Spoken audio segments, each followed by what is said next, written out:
Mari kita berdoa.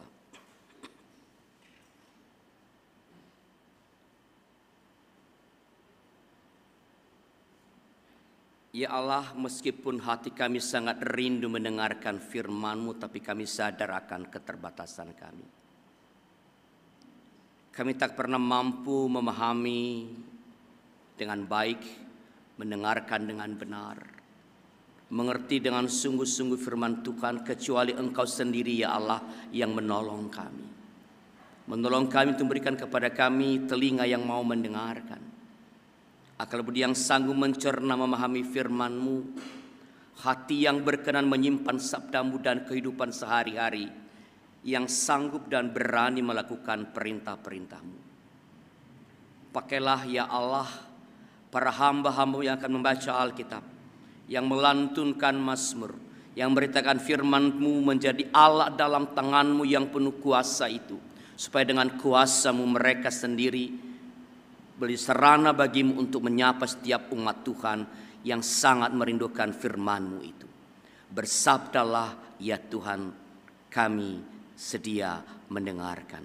Demi Yesus Kristus, firman yang telah menjadi manusia, kami memohon kepada Bapa di sorga. Amin.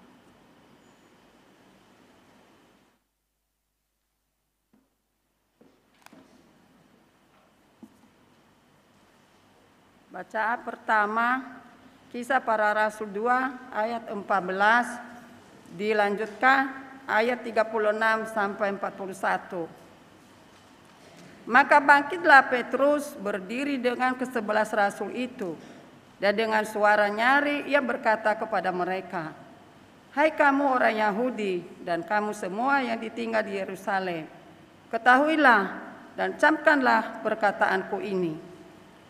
Jadi seluruh kaum Israel harus tahu dengan pasti bahwa Allah telah membuat Yesus yang kamu salibkan itu menjadi Tuhan dan Kristus." Ketika mereka mendengar hal itu, hati mereka sangat terharu. Lalu mereka bertanya kepada Petrus, rasul-rasul yang lain, "Apakah yang harus kami perbuat, saudara-saudara?" Jawab Petrus kepada mereka, "Bertobatlah dan hendaklah kamu masing-masing memberi diri dibaptis dalam nama Yesus Kristus untuk pengampunan dosamu, maka kamu akan menerima karunia Roh Kudus. Sebab bagi kamulah janji itu dan bagi anak-anakmu dan bagi orang-orang yang masih jauh, yaitu sebanyak yang akan dipanggil oleh Tuhan Allah kita." Dan dengan banyak perkataan lain lagi, ia memberi suatu kesaksian yang sungguh-sungguh, dan ia mengucap dan menasihati mereka, katanya, "Berilah dirimu diselamatkan dari angkatan yang jahat ini." Orang-orang yang menerima perkataannya itu memberi diri dibaptis, dan pada hari itu jumlah mereka bertambah kira-kira 3.000 jiwa. Demikianlah sabda Tuhan. Tuhan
balas semua kebajikan-Mu kepadaku, cawan keselamatan akan ku angkat tinggi, dan nama-Mu kan ku agungkan.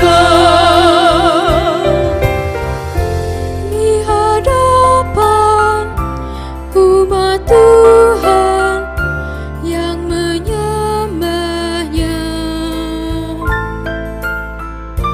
ku berjanji kan membayar semua nazarku.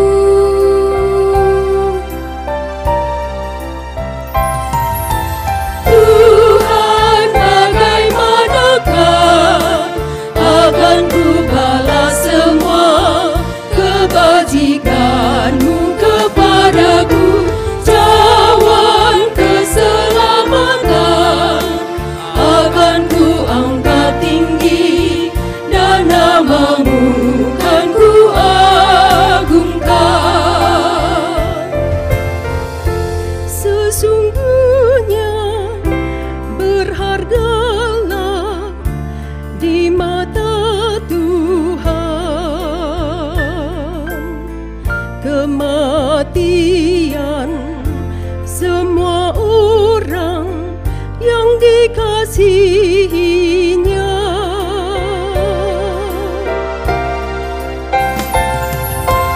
Tuhan, bagaimanakah akan ku balas semua kebajikan-Mu kepadaku, cawan keselamatan akan ku angkat tinggi, dan nama-Mu kan ku agungkan. Ya Tuhanku, ku hamba-Mu dari perempuan. Engkau sudah membukakan semua ikatanku.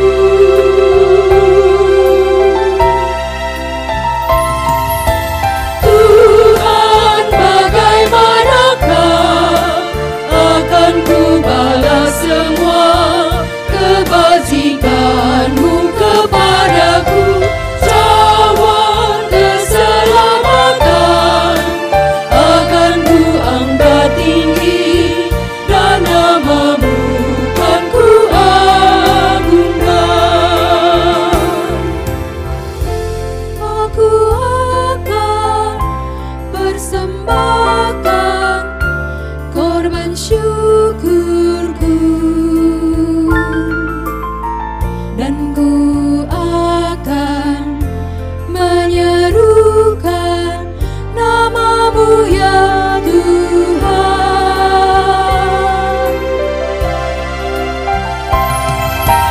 Tuhan, bagaimanakah akan ku balas semua kebajikan-Mu kepadaku, cawan keselamatan akan ku angkat tinggi, dan nama-Mu kan ku agungkan.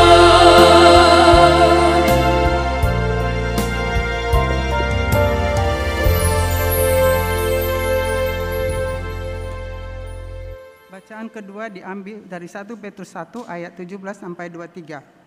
Dan jika kamu menyebutnya Bapa, yaitu Dia yang tanpa memandang muka menghakimi semua orang menurut perbuatannya, maka hendaklah kamu hidup dalam ketakutan selama kamu menumpang di dunia ini.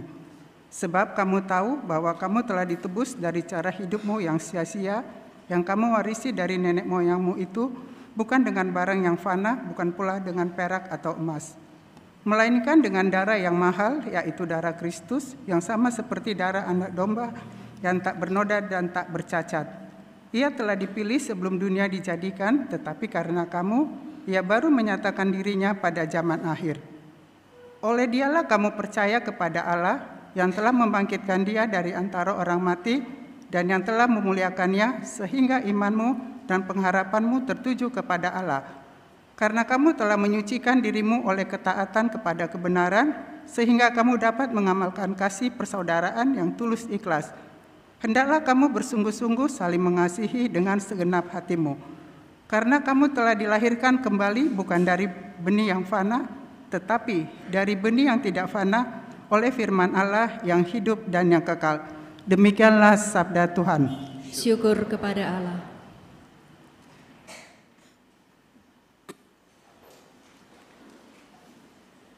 Injil Tuhan kita Yesus Kristus menurut Lukas pasal 24 ayat 13 sampai 35.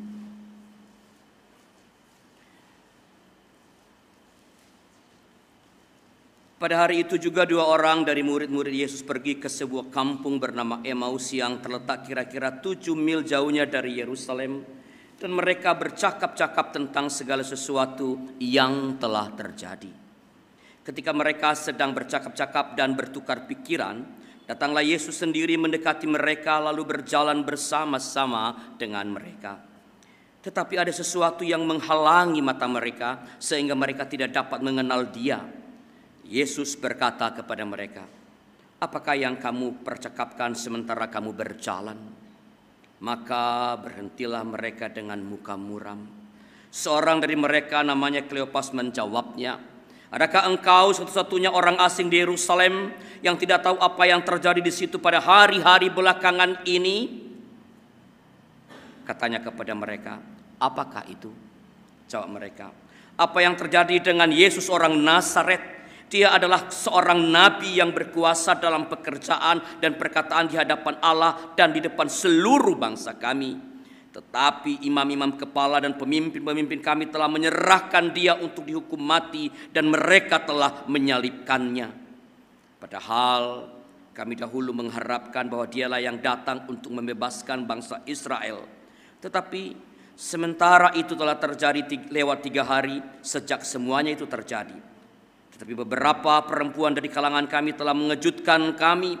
Pagi-pagi buta mereka telah pergi ke kubur dan tidak menemukan mayatnya. Lalu mereka datang dengan berita bahwa telah kelihatan kepada mereka malaikat-malaikat yang mengatakan bahwa ia hidup. Dan beberapa teman kami telah pergi ke kubur itu dan mendapati bahwa memang benar yang dikatakan perempuan-perempuan itu, tetapi dia tidak mereka lihat. Lalu ia berkata kepada mereka, "Hai kamu orang bodoh, betapa lambannya hatimu sehingga kamu tidak percaya segala sesuatu yang telah dikatakan para nabi. Bukankah Mesias harus menderita semuanya itu untuk masuk ke dalam kemuliaannya?" Lalu ia menjelaskan kepada mereka apa yang tertulis tentang dia dalam seluruh kitab suci, mulai dari kitab-kitab Musa dan segala kitab nabi-nabi. Mereka mendekat kampung yang mereka tuju, lalu ia berbuat seolah-olah hendak meneruskan perjalanannya. Tetapi mereka sangat mendesaknya, katanya, "Tinggallah bersama-sama dengan kami sebab hari telah menjelang malam dan matahari hampir tenggelam." Lalu masuklah ia untuk tinggal bersama-sama dengan mereka. Waktu ia duduk makan dengan mereka, ia mengambil roti, mengucap berkat, lalu memecah-mecahkannya dan memberikannya kepada mereka. Ketika itu terbukalah mata mereka dan mereka pun mengenal dia, tetapi ia lenyap dari tengah-tengah mereka. Kata mereka seorang kepada yang lain, "Bukankah hati kita berkobar-kobar ketika ia berbicara dengan kita di tengah jalan dan ketika ia menerangkan kitab suci kepada kita?" Lalu bangunlah mereka dan terus kembali ke Yerusalem. Di situ mereka mendapati ke-11 murid itu. Mereka sedang berkumpul bersama-sama dengan teman-teman mereka. Kata mereka itu, "Sesungguhnya Tuhan telah bangkit dan telah menampakkan diri kepada Simon."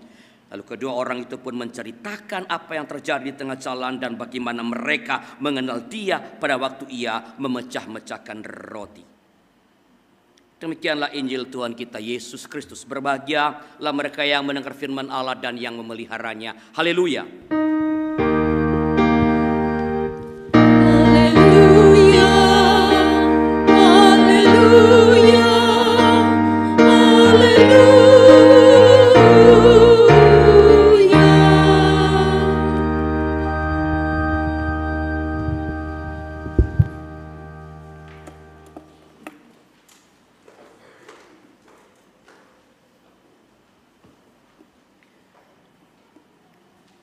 Saudara-saudara yang diberkati Tuhan, putus asa. Putus asa itulah kata yang tepat untuk mendeskripsikan atau menggambarkan keadaan dua murid yang sedang berjalan menuju ke Emmaus sebagaimana diceritakan dalam Lukas 24 ayat yang ke-13. Bayangkan, pada hari raya Paskah saat di mana semua orang telah berhimpun di Yerusalem merayakan sukacita karena hari raya Paskah, dua orang murid ini justru meninggalkan Yerusalem dan menuju ke sebuah tempat yang lain, Emmaus.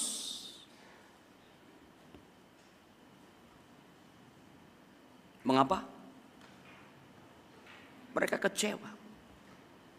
Mereka bahkan putus asa karena harapan mereka tidak sesuai dengan kenyataan, tak sesuai dengan apa yang mereka alami dan lihat. Mereka mengharapkan Yesus akan membebaskan mereka dari belenggu penjajahan bangsa Romawi. Tapi yang terjadi malah Yesus disalibkan, ia dibunuh, ia diserahkan oleh para pemimpin mereka, pemimpin Yahudi untuk dihukum mati oleh pemerintahan Romawi. Karena pupusnya harapan yang satu-satunya ini saudara-saudara, maka putus asa mendera jiwa para murid. Kedua murid ini, mereka bahkan tidak percaya pada perkataan para perempuan yang mengatakan Yesus sudah bangkit. Yesus sudah mengatakan sebelum ia disalibkan bahwa pada hari yang ketiga dia akan bangkit dari antara orang mati. Dan ada dua orang perempuan telah ke kubur melihat kubur kosong. Dan malaikat mengatakan ia tidak ada di sini, ia telah hidup. Tapi dua orang murid ini tidak percaya bahwa Yesus sudah bangkit. Mengapa? Sekali lagi, karena putus asa menguasai mereka. Kekecewaan mengendalikan perasaan mereka. Dan memang ketika putus asa, kekecewaan, rasa sakit hati menguasai hidup kita, kita tak mampu melihat kebaikan-kebaikan yang ada. Bahkan ketika kebaikan itu ada di depan mata kita, bahkan telah kita alami. Kekecewaan menghapus seluruh kebaikan. Bukankah kebaikan-kebaikan orang yang sekian lama bisa tiba-tiba terhapus hanya oleh kekecewaan yang sekali? Bukankah lebih mudah mengingat kekecewaan daripada mengingat kebahagiaan yang pernah diberikan oleh orang tertentu, orang yang kita cintai? Coba nanti kalau pulang tes. Gambarkan kekecewaanmu dalam hidup pernikahan. Pasti gampang. Ini gini, kurang ini, kurang. Tapi kalau saya suruh gambarkan kegembiraanmu. Apa ya? Ketika kekecewaan menguasai kita, memang tidak mudah lagi melihat, apalagi merasakan kebaikan-kebaikan, kegembiraan-kegembiraan. Dan itu yang terjadi pada dua orang murid ini. Bahkan ketika Yesus yang sedang mereka bicarakan itu, yang kematiannya membuat mereka putus asa itu, mencoba berjalan bersama, bertanya kepada mereka. Mereka tak mengenal dia. Bahkan mereka berkata kasar kepada Yesus. Ketika Yesus bertanya, apa yang sedang kalian bicara, apa itu, apa yang kalian obrolkan? Dalam Lukas 24 ayat 18 dicatat demikian. Seorang dari mereka namanya Kleopas menjawabnya, adakah engkau satu-satunya orang asing di Yerusalem yang tidak tahu apa yang terjadi di situ pada hari-hari belakangan ini? Jadi kalau bahasa sekarang, lu kemana aja? Kemana aja? Apakah tulikah engkau? Butakah matamu? Engkau tak melihat yang terjadi, yang menghebohkan itu. Itu loh, Yesus. Yang kami harapkan jadi pahlawan, hero itu. Ternyata keok. Disalibkan. Diserahkan untuk disalibkan oleh para pemimpin kami. Kekecewaan. dan lalu kemarahan. Bahkan yang diharapkan itu menjadi sasaran kemarahan. Yesus yang diharapkan jadi sasaran jawaban-jawaban ketus. By the way, hati-hati kayak gini. Lu di luar rumah berantem sama orang, lu pulang ke rumah lu jawab ketus pasanganmu, anakmu kamu jawab ketus. Dosa salah mereka apa? Kekecewaan di tempat lain kita bawa pulang ke rumah. Kita bawa kepada orang-orang yang kita cintai dan mereka bingung. Salah gue apa ya? Cuma nanya, capek ya? Ya capek lah. Emang lu kira ngapain tadi di kantor? Lalu dia, dosa gue apa?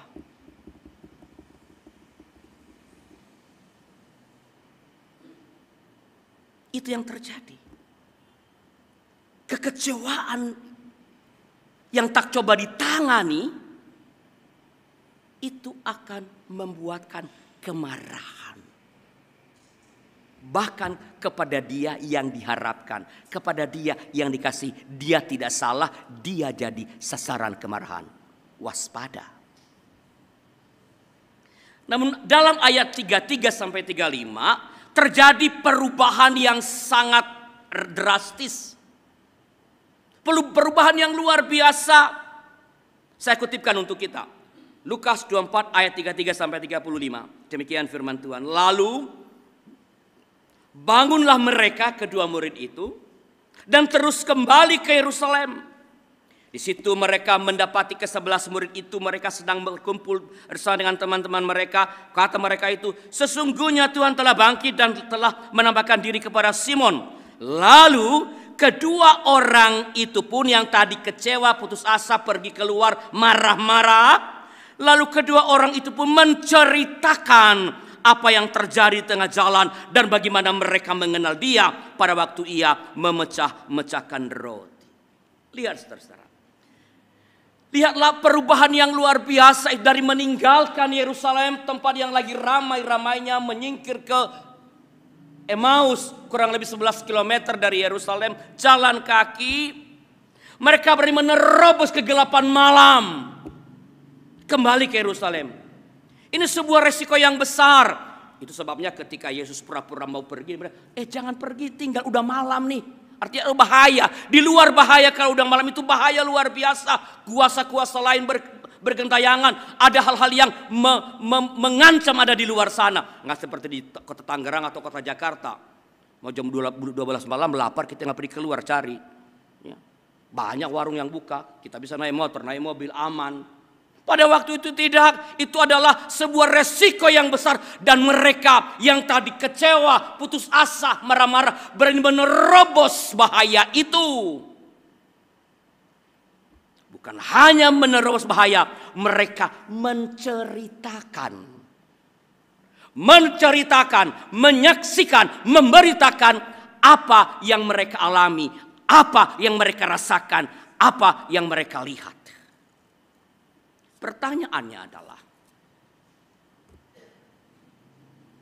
apa yang menyebabkan terjadinya perubahan yang drastis itu? Dari kecewa, marah-marah, putus asa menjadi sukacita, berani bercerita, berani bersaksi, berkobar-kobar, memberitakan bahwa Yesus sudah bangkit. Apa yang membuat perubahan itu? Saudara-saudara, dalam Lukas pasal 24 ayat 31 sampai 32 dicatat demikian. Saya bacakan untuk kita. Ketika itu terbukalah mata mereka dan mereka pun mengenal dia. Tetapi ia lenyap dari tengah-tengah mereka. Kata mereka seorang kepada yang lain, bukankah hati kita berkobar-kobar ketika ia berbicara dengan kita di tengah jalan dan ketika ia menerangkan kitab suci kepada kita? Ternyata saudara-saudara, perubahan terjadi karena apa? Ketika mereka menyadari, merasakan kehadiran Tuhan Yesus yang semula mereka tidak kenali. Kesadaran akan kehadiran Allah yang selalu hadir, saya ulangi. Kesadaran akan kehadiran Allah yang selalu hadir, ia tak pernah tidak hadir. Ia adalah Immanuel. Ia terus beserta dengan kita. Ia ada bersama-sama dengan kita. Tapi tak selalu itu kita sadari. Kesadaran akan kehadiran Allah dalam hidup kita, merasakan hadirnya dan karya Allah dalam hidup kita, itulah yang membuat orang dapat berubah. Dapat meninggalkan rasa kecewa, keputusasaan, kemarahan, berubah menjadi kegembiraan, damai sejahtera, keberanian untuk bercerita, bersaksi tentang Yesus. Kesadaran. Dan itu sering sekali kita tidak sadari kehadiran yang baik-baik. Kita lebih peka pada kehadiran yang jahat. Betul apa betul?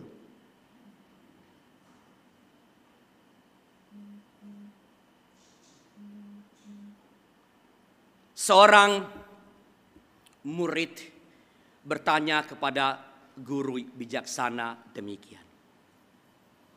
Guru, suatu pagi, guru, apakah anugerah terbesar yang guru terima dari Tuhan di pagi ini? Sang guru menjawab, anakku, aku bangun pagi dan merasakan betapa segarnya udara pagi. Sang murid terhenyak. Udara pagi yang segar. Guru, semua juga orang mengalami udara pagi yang segar. Saya juga mengalami dan menghirup udara pagi yang segar. Apa istimewanya? Kata sang guru, benar anakku. Semua orang mengalaminya, tapi tidak semua orang merasakannya. Apakah kita selalu merasakan setiap bangun pagi ada anugerah yang besar dari Allah berupa udara segar? Yang membuat kita bisa hidup. Apa yang Anda lakukan ketika bangun pagi? Mengucap syukur atas udara segar yang bisa dihirup olehmu dan oleh orang yang tidur di sampingmu kalau engkau masih punya pasangan atau sudah punya pasangan. Atau bangun, kopi. Kerja. Males. Sekolah, bangun. Jam berapa kamu pergi kuliah? Heran, udah gede masih dibangunin terus. Apa yang pertama keluar dari mulutmu?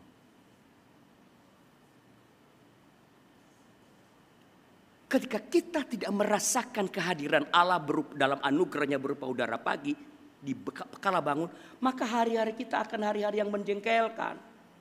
Dia terlambat pergi kerja, kopi telah diberi, sarapan kurang enak.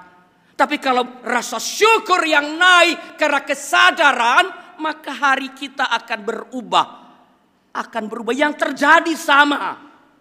Faktanya sama, datanya sama yang akan terjadi pada hari itu. Tetapi cara kita menikmatinya berbeda. Kita merasakan kegembiraan. Karena dari pagi rasa syukur sudah naik karena merasakan kehadiran Allah. Nah pertanyaannya ialah, apakah yang menolong, yang membuat dapat mengalami perubahan, menyadari bagaimana proses menyadari kehadiran Allah yang selalu hadir itu dalam hidup kita? Pertama, menurut firman Tuhan pada hari ini, ada banyak tentu caranya, tapi dari firman Allah pada hari ini yang pertama adalah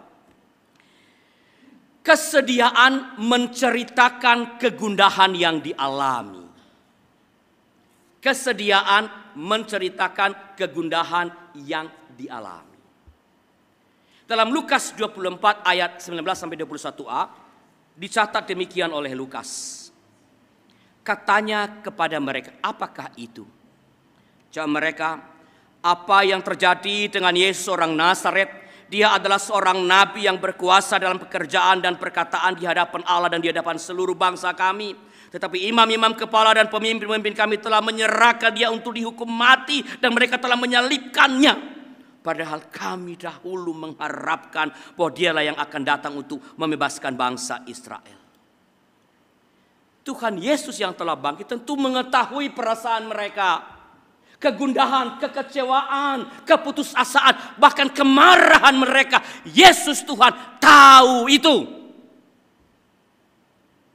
Dan karena itu ia meminta mereka untuk bercerita. Apakah itu? Bukannya dia nggak tahu. Ia memfasilitasi mereka untuk bercerita. Untuk mencurahkan semua rasa sedih, rasa kecewa, beban berat yang menindih, mungkin luka yang dalam, sakit yang dalam, karena harapan tak menjadi kenyataan, bahkan mungkin amarah. Tuhan memfasilitasi mereka untuk bercerita.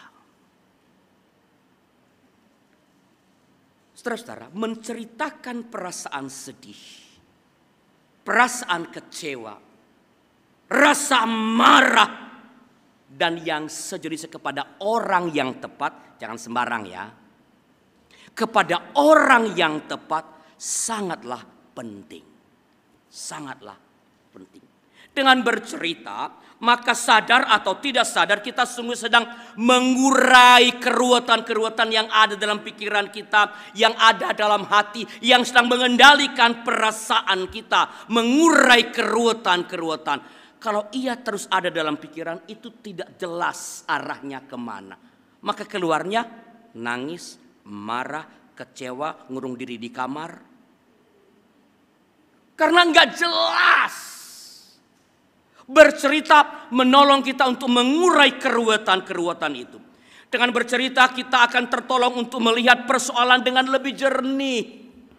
Bahkan seorang pelukis ada ide melukis pemandangan di kepalanya. Sebelum ia mengambil kanvas dan kuas dan cat menggoreskan di atas kanvas, ia tidak tahu di mana harus lebih putih, di mana harus lebih gelap.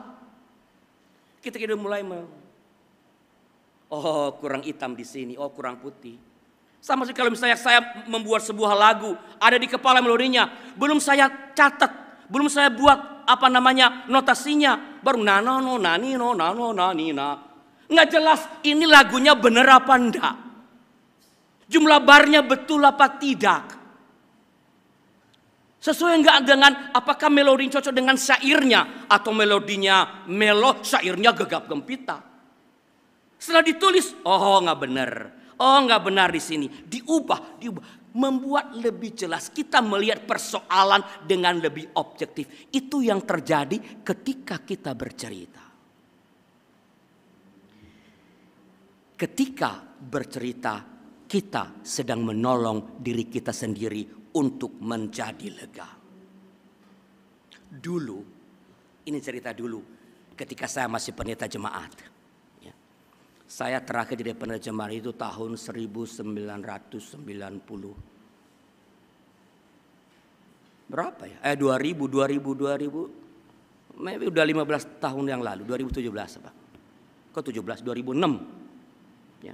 Udah sekitar, saya nggak lagi ngurusin jemaat seperti Pak Vence, nggak lagi melawat, nggak lagi pastoral. Saya pastoral para pendeta, nggak lagi jemaat. Ya. Nah ketika di jemaat dulu, saya lumayan sering menerima apa yang saya sebut sebagai midnight call. Telepon tengah malam. Dulu belum ada ginian tuh.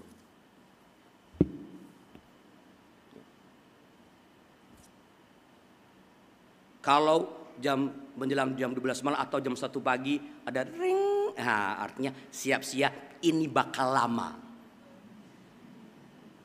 Dan selalu lama, nggak pernah sebentar. Ya karena nggak ada kan yang telepon malam-malam, malam Pak Rianus, malam, udah tidur belum Pak? Oh udah hampir, oh ya terima kasih tutup, ngapain amat iseng amat gangguin orang, enggak, pasti serius. Entah kedukaan, entah persoalan yang tadi sore udah, wah nggak bisa akhirnya udahlah, telepon enggak, telepon tahunya udah jam 12 malam, baru nelpon. Biasanya telepon semacam ini dimulai dengan bukan halo, bukan selamat malam atau selamat pagi, bukan, tapi nangis. Ya, selamat malam Pak atau selamat pagi Bu. Ada yang bisa saya bantu? Sok bener yang bisa saya bantu. Lalu mulai cerita. Biasanya ceritanya itu tanpa tanda baca. Ibarat lagu rap. Wah, subjek, predikat, objek, keterangan bolak-balik. Nggak jelas. Lama, panas telinga kanan, pindahin telinga kiri teleponan. Sepanjang telepon itu berlangsung, saya hanya ngomong ini. Iya Pak, atau iya Bu, ya, saya ngerti. Iya, iya, saya ngerti. Cuman itu. No comment. Nah, biasanya saya udah tahu rumusnya nih. Kalau ceritanya udah mulai teratur SPOK-nya. Ya, tahu SPOK ya? Subjek, predikat, objek, keterangan. Lalu temponya udah mulai agak melambat. Artinya tanda-tanda udah hampir selesai. Ya. Maka saya berinisiatif. Bu atau Pak, bagaimana sekarang? Pertanyaan selalu sama. Dan anehnya, saya belum pernah menyebarkan kunci jawaban. Tapi jawaban mereka tetap sama. Apa jawabannya? Aduh Pak Pendeta, terima kasih banyak. Bapak sudah banyak sekali menolong. Saya sekarang sudah lega. Dalam hati saya berkata, nolong apa gue? Cuma iya. Kalau ini menolong, nggak usah ada konselor. Begitu ada orang punya problem yang ngomong, iya. Udah selesai kan? Siapa yang menolongnya? Tentu pertama-tama Roh Kudus menolong dia dalam percakapan, tetapi ia sedang menolong dirinya sendiri. Ketika dia bercerita, yang tadi nggak teratur sampai akhirnya teratur, ia mulai ketika udah teratur, ia udah mulai tahu di mana masalahnya, di mana dia benar, di mana dia salah, mana yang dia tegaskan, mana dia yang koreksi. Makanya saya nggak pernah beri nasihat kalau lagi tengah. Oke Bu, baik, mari kita baca firman Tuhan. Kagak, subuh dibaca firman Tuhan. Enggak, cuman oke, baik Bu, mari kita berdoa. Mungkin nanti 2-3 hari saya telepon balik. Tapi malam itu saya tidak mengatakan apa-apa. Apa yang terjadi? Dia sedang menolong dirinya dengan bercerita. Karena ia yakin bercerita kepada saya sebagai seorang pendeta, yang ia ceritakan terjaga dengan aman sampai ia mati atau saya mati. Bahkan kalau ia menjahati saya pun itu tetap terjaga. Karena itulah konsekuensi rahasia jabatan. Tidak akan bocor. Bahkan kepada orang yang tidur dengan saya tiap malam. Istri saya maksudnya. Udah begini aja. Pentingnya bercerita. Memindahkan kita dari beban berat kepada kelepasan. Menceritakan kegundahan ini pun bahkan dilakukan oleh Tuhan Yesus. Kurang apa Tuhan Yesus? Tapi ia melakukannya. Ingat ketika ia gundah tentang salib. Ia merasa gentar, takut menuju salib. Ia minta para murid berjaga. Ia masuk ke dalam taman Getsemani dan ia bercerita kepada Sang Bapa dalam doa. Iya Bapa, kalau boleh lepaskan cawan sengsara ini. Kalau sekiranya mungkin lewatkanlah cawan ini lalu daripadaku. Tapi jangan kehendakku melainkan kehendakmu jadilah. Digambarkan ia bergumul ruabnya, bebannya begitu berat, beban seluruh dunia ia tanggung. Maka keringatnya seperti butir-butir darah. Dan apa yang terjadi setelah dia bercerita kepada bapaknya? Ia keluar, tak lagi marah dengan murid. Dia beristirahatlah kalian. Dan dia dengan sadar dan penuh keberanian berjalan menyerahkan diri untuk ditangkap dan disalibkan. Ia tidak ditangkap. Yesus tak pernah ditangkap. Ia menyerahkan diri untuk ditangkap dan disalibkan. Mengapa dia akhirnya berjalan? Setelah bercerita kepada bapaknya, kegundahannya ia ceritakan. Maka bila sedang menanggung beban berat dan engkau merasa sangat bingung tak tahu harus berbuat apa-apa, berceritalah kepada orang yang engkau percaya. Atau tulislah itu, atau rekamlah itu. Ada rekaman di sini, rekamlah apa kegundahanmu itu. Nanti kalau mau dengarkan lagi yang engkau omongkan. Dan yang paling penting, berceritalah kepada Tuhan, niscaya engkau akan mendapatkan kelegaan. Berceritalah. Berceritalah. Jangan simpan sendiri.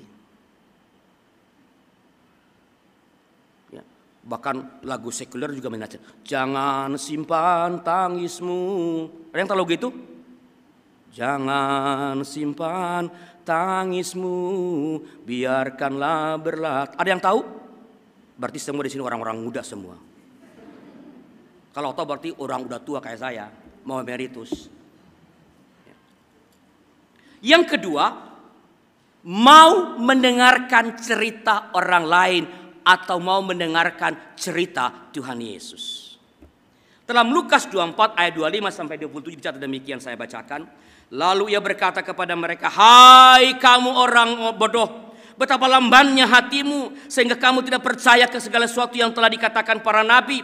Bukankah Mesias harus menderita semuanya itu untuk masuk ke dalam kemuliaannya? Lalu ia menjelaskan kepada mereka apa yang tertulis tentang dia dalam seluruh kitab suci, mulai dari kitab Musa dan sampai segala kitab nabi-nabi. Saudara lihat, Yesus bahkan keras, hai kamu orang bodoh. Bodoh, kita ngamuk kalau orang bodoh. Ya, makanya orang nggak suka sama siapa itu yang suka bilang siapa tuh, Rocky Gerung apa itu, nyebelin gitu orangnya. Bukan ngabalin, nyebelin. Ya. Semua orang dianggap dungu. Mana ada orang yang dungu di dunia ini? Bilang orang dungu berarti yang bikin dia dungu. Emang dungu Tuhan? Tapi kedegilan mereka, ketidakpercayaan mereka dibahaskan dengan tuh, hai kamu orang bodoh. Mereka marah, enggak. Yesus menceritakan tentang dia dari kitab Taurat sampai kitab nabi-nabi. Pendek apa panjang? Cerita itu dari kitab Torah sampai kitab nabi-nabi, pendek apa panjang ceritanya? Panjang. Dan mereka mau mendengarkannya. Mereka tak protes, mau mendengarkan cerita lain.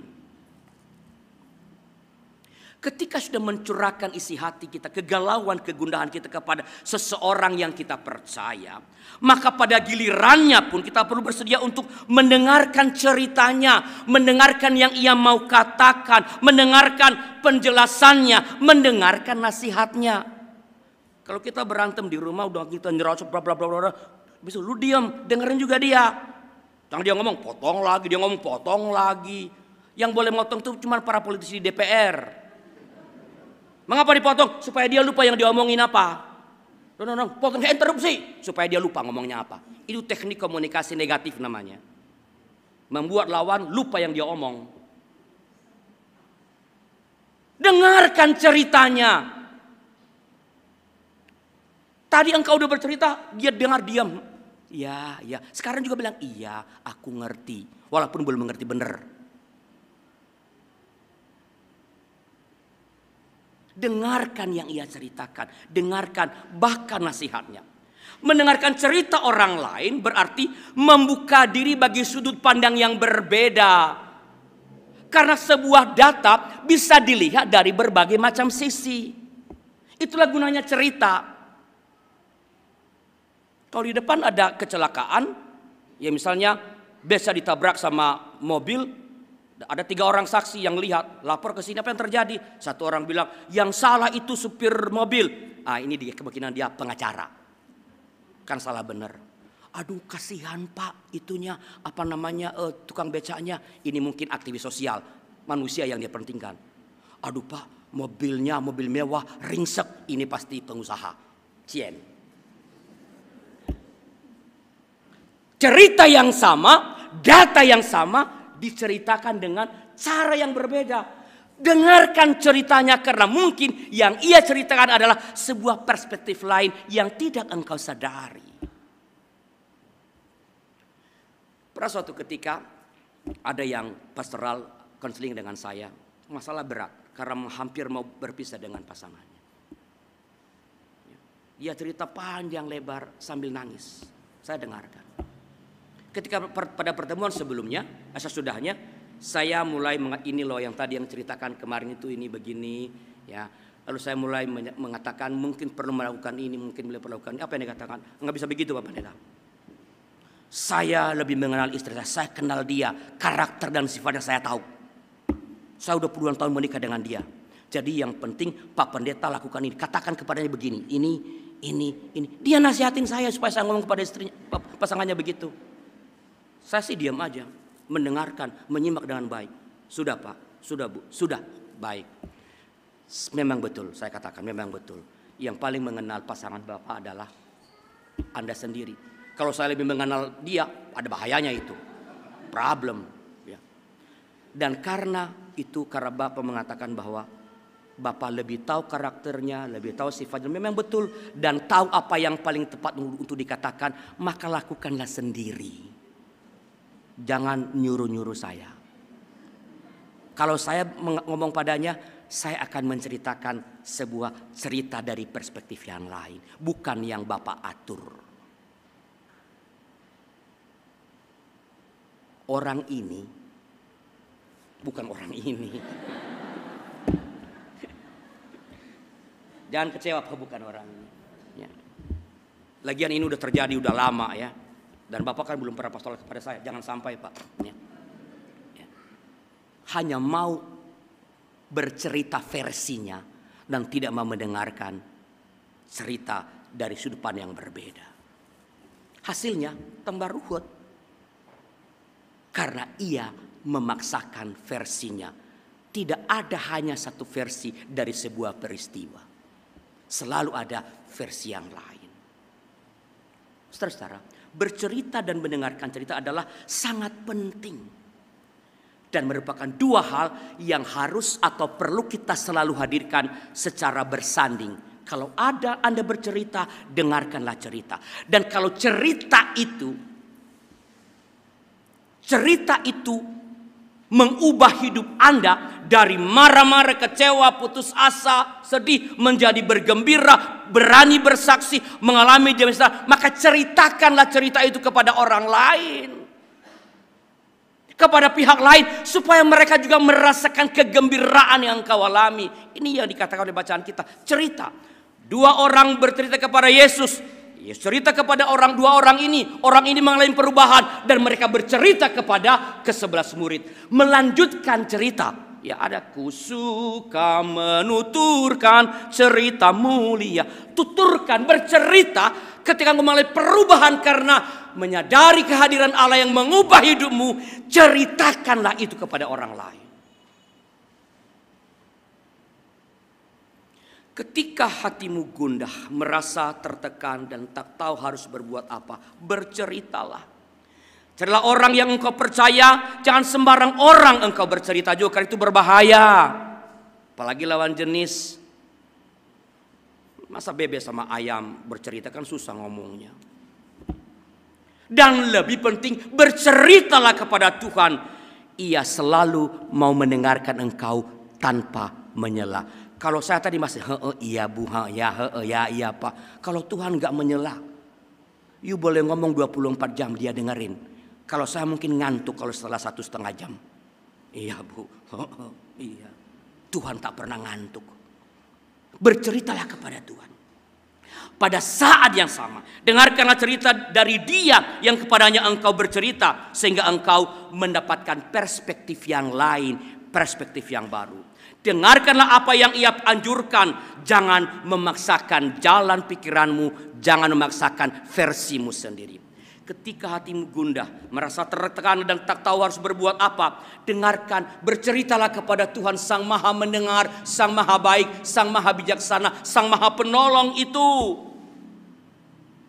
Ia akan mendengarkan engkau. Pada saat yang sama, dengarkanlah Dia. Dengarkanlah firman-Nya. Patuhi firman-Nya yang berkaitan dengan ceritamu tadi. Patuhi firman-Nya yang berkaitan dengan ceritamu tadi. percayalah, Ia akan memberikan engkau kelegaan, kebebasan dari beban berat. Ia akan mengubah perasaanmu dari sedih menjadi sukacita. Ia membuat hidupmu menjadi semakin hidup. Cerita.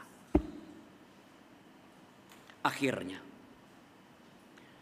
selamat belajar bercerita. Tidak mudah bercerita. Nggak mudah lo ngomong. Selamat belajar bercerita. Selamat belajar mendengarkan cerita. Dan selamat menceritakan perubahan-perubahan yang kau alami. Karena cerita yang kau dengar, baik dari sesama maupun dari dan terutama cerita yang kau dengar dari Tuhan. Karena cerita itu akan menolong orang lain juga mengalami kebahagiaan. Tuhan beserta kita. Saat teduh.